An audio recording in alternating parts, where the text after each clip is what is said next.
Hi students, welcome to my YouTube channel M Das maths tuition. আজকের class 6 এর 17.2 কোষে দেখি 17.2 বিভিন্ন জ্যামিতিক ধারণা। কোষে দেখি 17.2 ক্লাস 6 বিভিন্ন জ্যামিতিক ধারণা। মন দিয়ে দেখতে থাকো বন্ধুরা, এগুলো থেকে অবজেক্টিভ প্রশ্ন আসে, মন দিয়ে দেখতে থাকো বন্ধুরা। প্রথমে একেরটাতে বলেছে যে ত্রিভুজের বাহুর দৈর্ঘ্য দেওয়া আছে, না একে ত্রিভুজের বাহুভেদে কি ধরনের হবে। দেখো একটা বাহু আছে 18, আবার একটা বাহু আছে 18 আর একটা বাহু আছে 10, তাহলে দুটো বাহু সমান আছে, তাহলে এই রকম হবে সমদ্বিবাহু ত্রিভুজ, অথবা এই রকম হবে সমদ্বিবাহু ত্রিভুজ। কি বলছো বুঝতে পেরেছো? তাহলে এটা 18 এটা 18 এটা 10, তাহলে দুটো বাহু সমান আছে, তাকে বলবো সমদ্বিবাহু ত্রিভুজ। বুঝতে পারলে? সমদ্বিবাহু ত্রিভুজ। এরপরে পরেরটা আছে 5.2 5.2 5.3 5.2 আছে। আচ্ছা, এটা যদি এইটা 10 এটা 10 18 হতো, এটাও সমদ্বিবাহু ত্রিভুজ, কিন্তু এখানে তখন দুটো 10 হতো। বুঝতে পারলে? দুটো বাহু সমান হলে তাকে বলে সমদ্বিবাহু ত্রিভুজ। এবার তিন রকমের হয়। শিব দাগেরটা বলেছে একটা 2 একটা 8 একটা 9, তাকে বিষমবাহু ত্রিভুজ। কি বলবো?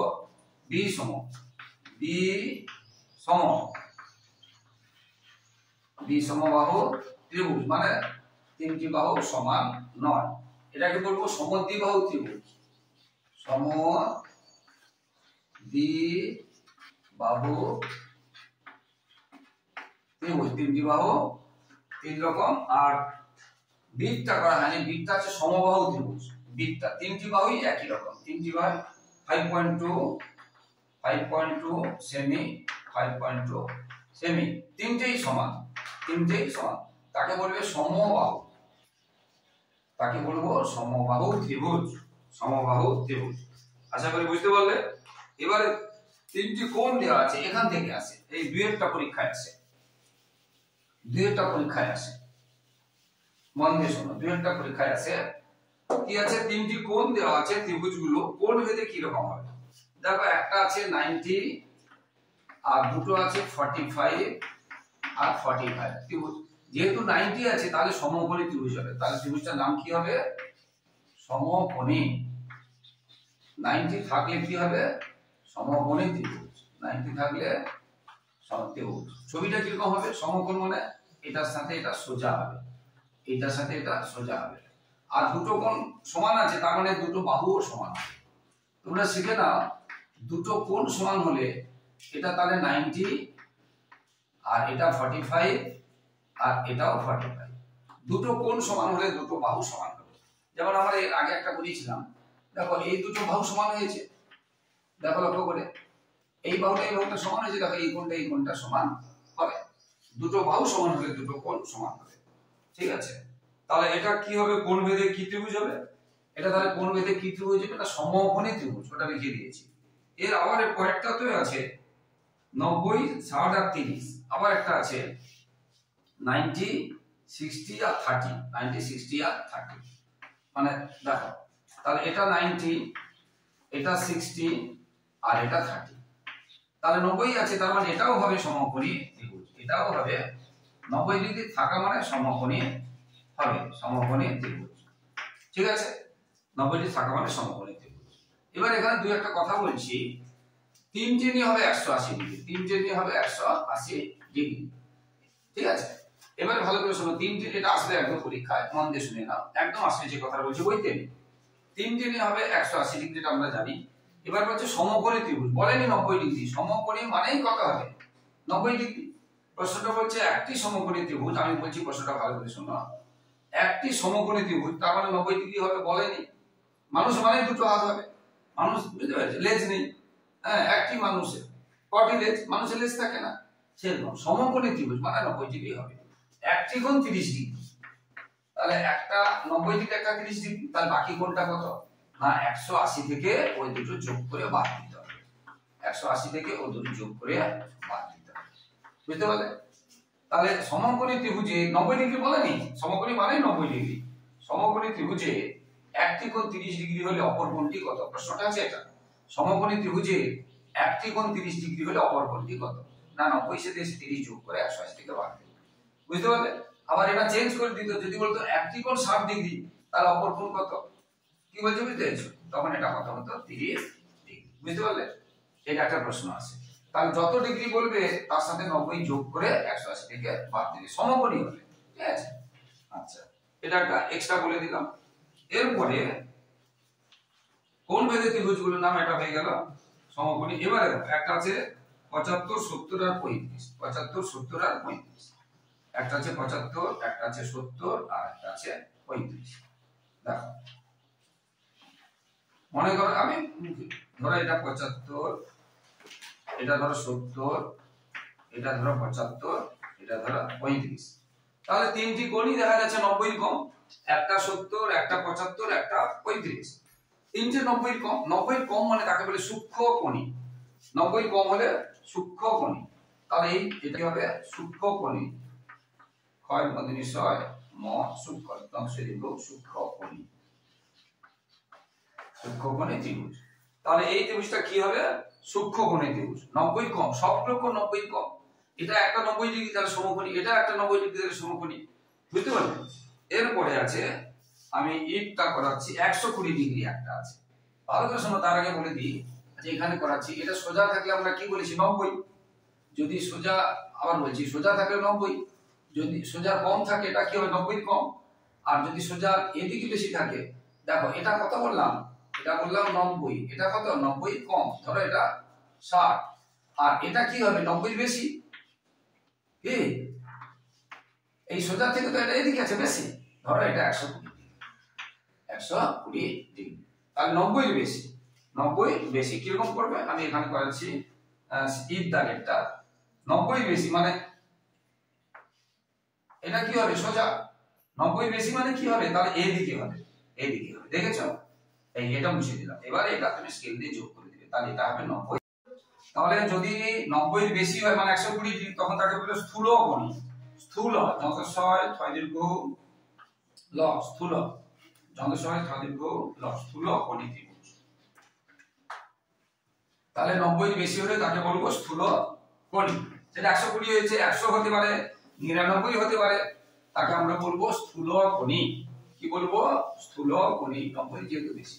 তাহলে কোণ ভেদে হলে স্থূলকোণী, বাহু ভেদে হলে সমবাহু, এরকম ভাষাটা থাকবে, ঠিক আছে।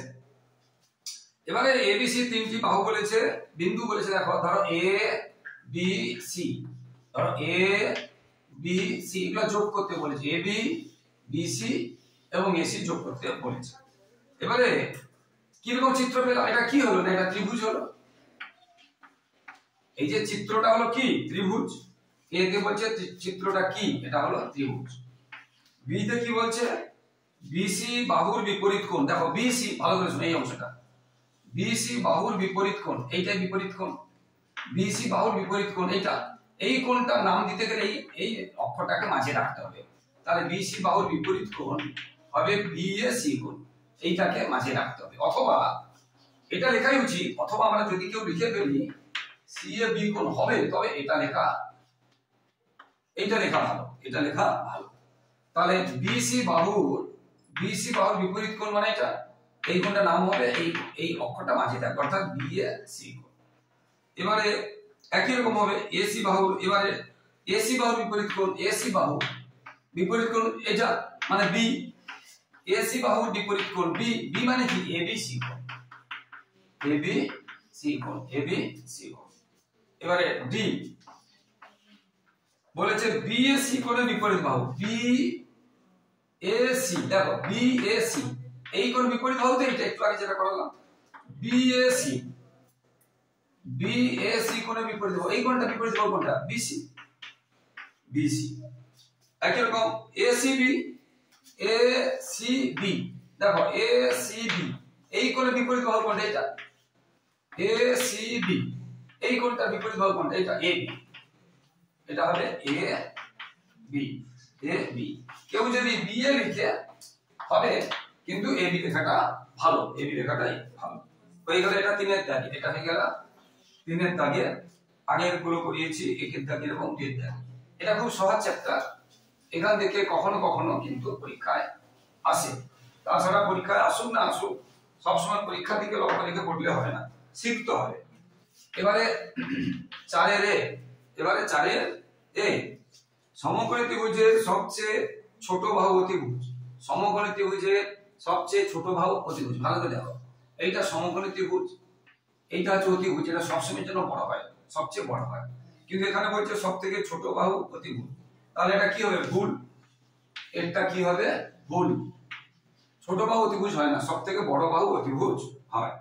এবার বি তে বলছে সমকোণী ত্রিভুজের এক ত্রিকোণ 90 ডিগ্রি। হ্যাঁ, এটা তো 90 ডিগ্রি হবে, এক ত্রিকোণ 90 ডিগ্রি, তাহলে এটা ঠিক, এটা তাহলে ঠিক। এবার সিটাতে বলছে যে কোনো ত্রিভুজের কমপক্ষে দুটি সূক্ষ্মকোণ থাকে।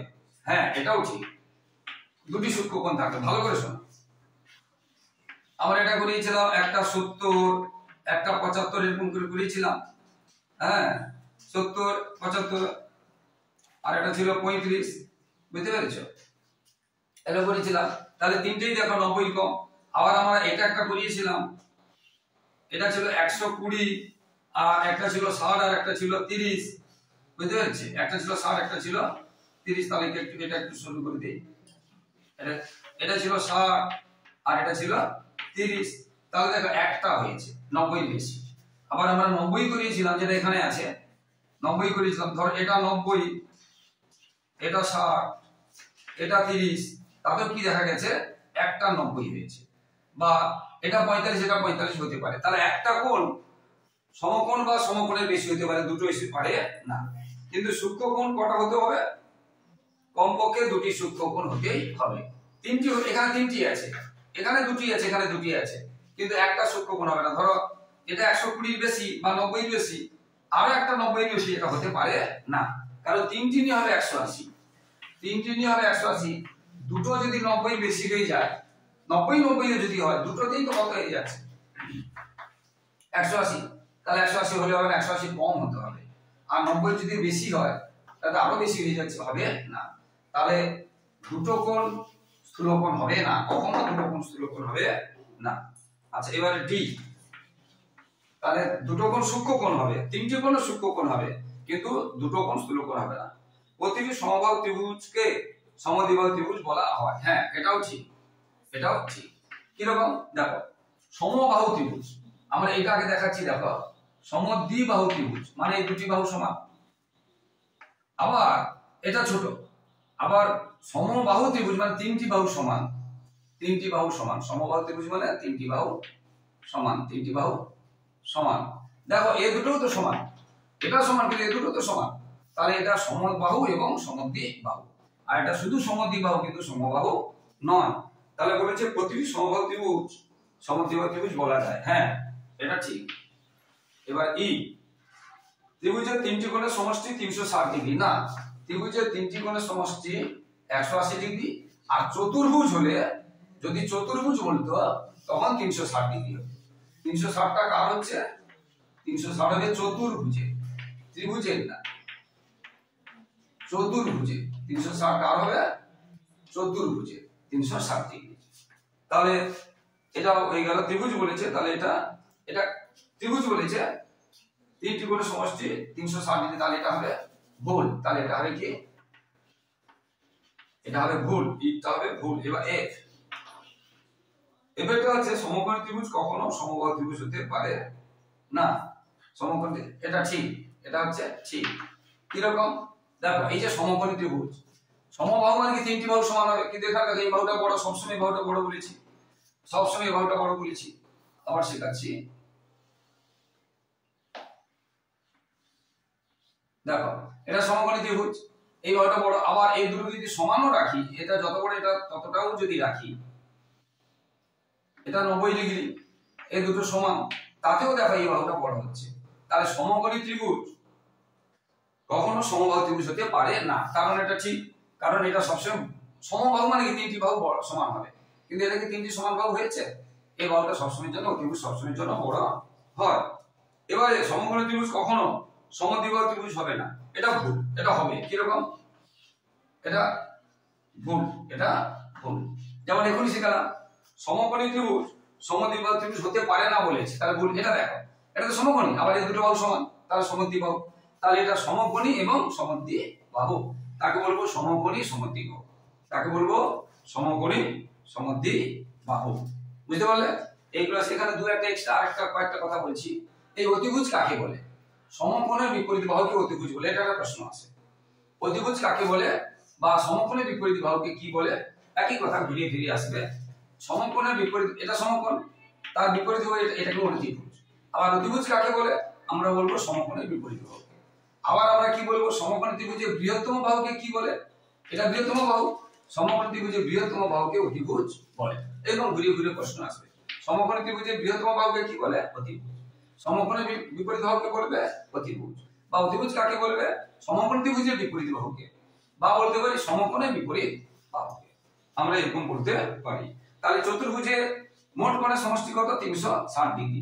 ত্রিভুজের মোট কোণের সমষ্টি কত? 180 ডিগ্রি। কি বলছো? বুঝতে পেরেছো? আচ্ছা, এই রকম এইগুলোই প্রশ্ন আসে। এটা খুব সহজ প্রশ্ন এগুলো। তাহলে কোণ ভেদে বলে দিলাম সূক্ষ্মকোণী, স্থূলকোণী এবং সমকোণী। সূক্ষ্মকোণী, স্থূলকোণী, এটা সূক্ষ্মকোণী, এটা সমকোণী, এটা সমকোণী, এটা স্থূলকোণী। বাহু ভেদে সমদ্বিবাহু, এটা সমবাহু আর বিষমবাহু। বিষম মানে কি? তিনটে তিন রকম। বিষমবাহু মানে কি? তিনটে তিন রকম। আমি আগেও পড়িয়েছিলাম। বিষমবাহু ধরো এটা 10, এটা ধরো 12, এটা ধরো 8, তাহলে তিনটে তিন রকম। বিষম মানে তিনটে সমান নয়। বিষম মানে তিনটি সমান নয়। এটাকে কি বলবো? সমদ্বি। দ্বি মানে কি? দুই। দ্বি মানে কি? দুই। এটাকে কি বলবো? এটাকে কি বলবো? এটাকে কি বলবো? সমকোণী। সমকোণী। ঠিক আছে? এটাকে কি বলবো? স্থূলকোণী। এটাকে বলবো স্থূলকোণী, মানে 90 ডিগ্রি থেকে বেশি। এটা তো সমকোণী। এটাকে বলবো সমকোণী, মানে একটা 90 আছে। এটাকে বলবো সমদ্বিবাহু। সমদ্বিবাহু, এগুলো সব ত্রিভুজ। এটা বিষমবাহু ত্রিভুজ। বিষম মানে কোনটা, বুঝতে পেরেছো? বিষম বাহু মানে কোন বাহুটা কারোর সাথে সমান নয়। এটা হবে সমকোণী সমদ্বিবাহু। সমকোণী সমদ্বিবাহু। সমকোণী মানে 90 আছে, আবার দুটো বাহু সমান আছে, এই জন্য সমদ্বিবাহু এবং ত্রিভুজ। সমকোণী সমদ্বিবাহু। এটা কি? এই সবগুলো কোণ কি হচ্ছে? 90 কম, তাহলে বলবো সূক্ষ্মকোণী। কি বলবো? সূক্ষ্মকোণী। বুঝতে পেরেছো?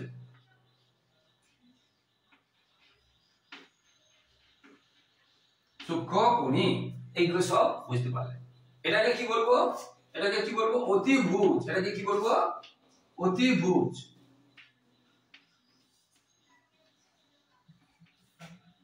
অতিভুজ। অতিভুজ। এটাকে বলবো অতিভুজ। সমকোণের বিপরীত বাহুকে আমরা কি বলবো? অতিভুজ। এইগুলোই আছে। ঠিক আছে? এটাতে আর বেশি কিছু নেই। এই চ্যাপ্টারে খুব বেশি কিছু নেই, খুব সহজ চ্যাপ্টার আছে, ছোট চ্যাপ্টার আছে। আর সেট স্কয়ার বসিয়ে তোমরা এগুলো কোণ আঁকা বা সামান্তরিক আঁকা পড়বে। এবার দুই একটা কথা বলছি শুধু, যে সমান্তরিক, আচ্ছা সমান্তরাল, সমান্তরাল দুটো রেখা যে সমান্তরাল, ভালো করে শোনো।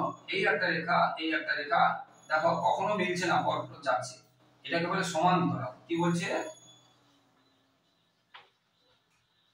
সমান্তরাল সরল রেখা। এই সমান্তরাল সরল রেখাটা চিহ্নটা কিরকম দেখা যায়? এরকম করে দিতে, এই দিক দিয়ে দিতে। সমান্তরাল সরল রেখার চিহ্ন ভীষণ ইম্পর্টেন্ট আসবে। যেমন ত্রিভুজের চিহ্ন কি? এটা ত্রিভুজের চিহ্ন। কোণের চিহ্ন কি? এটা কোণের চিহ্ন। সরল রেখার চিহ্ন কি? এটা সরল রেখার চিহ্ন। আর সমান্তরাল সরলরেখার চিহ্ন কি? এইটা সমান্তরাল সরলরেখার চিহ্ন। সমান্তরাল সরলরেখার চিহ্ন এটা আছে, সমান্তরাল সরলরেখার চিহ্ন। রশ্মির চিহ্ন কি? এক দিক থেকে আসে, এটা রশ্মির চিহ্ন, এটা রশ্মির চিহ্ন। বুঝতে পেরেছো? আবার সরলরেখাংশের চিহ্ন কি? তখন এখানে দুটো, কোনো তীর চিহ্ন থাকবে না। ঠিক আছে? এটাকে বলে রশ্মি, এটাকে বলে সরলরেখাংশ, এটাকে বলে সরল রেখা, দুটো তীর, আর এটা ত্রিভুজ, এটাকে বলে কোণ, এটাকে বলে সমান্তরাল সরলরেখা। এগুলো চিহ্ন কার কি চিহ্ন, এটা পরীক্ষায় আসে এখান থেকে। এটা এরপরে দুই একটা কথা বলছি, আর বেশি কিছু কথা নেই। এরপরে দুই একটা কথা আছে, যে চতুর্ভুজ কাকে বলবে, সমান্তরিক কাকে বলবে, ট্রাপিজিয়াম কাকে বলবে, এই কয়েকটা দু একটা কথা আছে। আমরা আগেও পড়িয়েছি ট্রাপিজিয়াম। ট্রাপিজিয়ামটা কি ভালো করে দেখো। ট্রাপিজিয়ামটা কি রকম, একটা সমান্তরাল এক জোড়া থাকে, এটার সাথে এটা সমান্তরাল। দেখো এটার সাথে এটা সমান্তরাল, আর একটু বড় যদি করে দিই, দেখো এটার সাথে এটা সোজা আছে সমান্তরাল, কিন্তু এটা সমান্তরাল হতে পারে নাও হতে সমান হতে পারে, সমান্তরাল হবে না কোনোদিন, সমান্তরাল হবে না। একে বলছে ট্রাপিজিয়াম। এরকম ছবি হলে তাকে আমরা কি বলবো, ট্রাপিজিয়াম। কি বলবো, ট্রাপিজিয়াম। এটাকে বলবো ট্রাপিজিয়াম, এটাকে বলবো ট্রাপিজিয়াম। ট্রাপিজিয়াম কি, যে চতুর্ভুজের এক জোড়া বিপরীত বাহু সমান্তরাল, এটা একটা সমান্তরাল। তাহলে ট্রাপিজিয়াম কাকে বলবে, যে চতুর্ভুজের এক জোড়া বিপরীত বাহু সমান্তরাল, যে চতুর্ভুজের এক জোড়া বিপরীত বাহু সমান্তরাল তাকে বলবো ট্রাপিজিয়াম, তাকে বলবো ট্রাপিজিয়াম, তাকে বলবো ট্রাপিজিয়াম। এরপরে আমরা বলবো সামান্তরিক, এরপরে আমরা বলবো সামান্তরিক। দেখো আমরা ট্রাপিজিয়ামের বলেছিলাম এক জোড়া বিপরীত বাহু, মানে এটার সাথে এটা সমান্তরাল। আর সামান্তরিকের আবার কি বলবো, যেমন এটার সাথে এটা সমান্তরাল হয়েছে সেরকম আবার এটার সাথে, মানে এটার সাথে এটাও সমান্তরাল হবে। দেখো লক্ষ্য করে, সামান্তরিক তার মানে দু জোড়া বিপরীত বাহু সমান্তরাল। বিপরীত মানে এটার সাথে এটা সমান্তরাল, আবার এটার সাথে এটা সমান্তরাল, এটার সাথে এটা সমান্তরাল, আবার এটার সাথে এটা সমান্তরাল, দুই জোড়া বিপরীত বাহু সমান্তরাল। তাহলে ট্রাপিজিয়ামের এক জোড়া বিপরীত বাহু সমান্তরাল, যে চতুর্ভুজের এক জোড়া বিপরীত বাহু সমান্তরাল তাকে ট্রাপিজিয়াম। আর যে চতুর্ভুজের দুই জোড়া বিপরীত বাহু সমান্তরাল, দুই জোড়া বিপরীত বাহু সমান্তরাল তাকে বলে সামান্তরিক, তাকে কি বলবো, সামান্তরিক। এখানে ভিতরে লিখে দিচ্ছি সমান, বুঝতে আছে, সামান্তরিক। তাহলে ট্রাপিজিয়াম কাকে বলে, সামান্তরিক কাকে বলে, এগুলো হয়ে গেল। এগুলো কিন্তু পরীক্ষায় আসে। আর আয়তক্ষেত্র বর্গক্ষেত্র তো জানো, আয়তক্ষেত্র বর্গক্ষেত্র আর রম্বস, রম্বস বর্গক্ষেত্র। বর্গক্ষেত্র কি, যার চারটি বাহু সমান এবং কোণগুলো সমকোণ, চারটি বাহু সমান এবং কোণগুলো সমকোণ, চারটি বাহু সমান এবং কোণগুলো সমকোণ তাকে বলে বর্গক্ষেত্র, তাকে বলবো বর্গক্ষেত্র। চারটি বাহু সমান আর কোণগুলো সমকোণ, চারটি বাহু সমান আর কোণগুলো সমকোণ। আশা করি বন্ধুরা বুঝতে পেরেছো। তো মন দিয়ে দেখো বন্ধুরা, এগুলো জানার দরকার আছে। এর মধ্যে কিছু কিছু শর্ট প্রশ্ন পরীক্ষায় আসে, আর এগুলো তোমাদের জানতে হবে। আর বন্ধুরা যারা আমার চ্যানেলটি দেখছো সকলকে ধন্যবাদ। আর যারা আমার চ্যানেলে নতুন দেখছো, প্লিজ বন্ধুরা, মাই ডিয়ার স্টুডেন্টস, প্রিয় ছাত্রছাত্রী, আমার চ্যানেলটি সাবস্ক্রাইব করে একটু হেল্প করো বন্ধুরা, একটু পাশে থাকো। তোমাদের সাপোর্ট চাই, সহযোগিতা চাই। আর সবাই খুব ভালো থাকো এবং লাইক কমেন্ট করতে ভুলবে না, অবশ্যই শেয়ার করবে। সবাই খুব ভালো থাকো, সবার ভবিষ্যৎ ভালো। জয় হিন্দ, বন্দে মাতরম।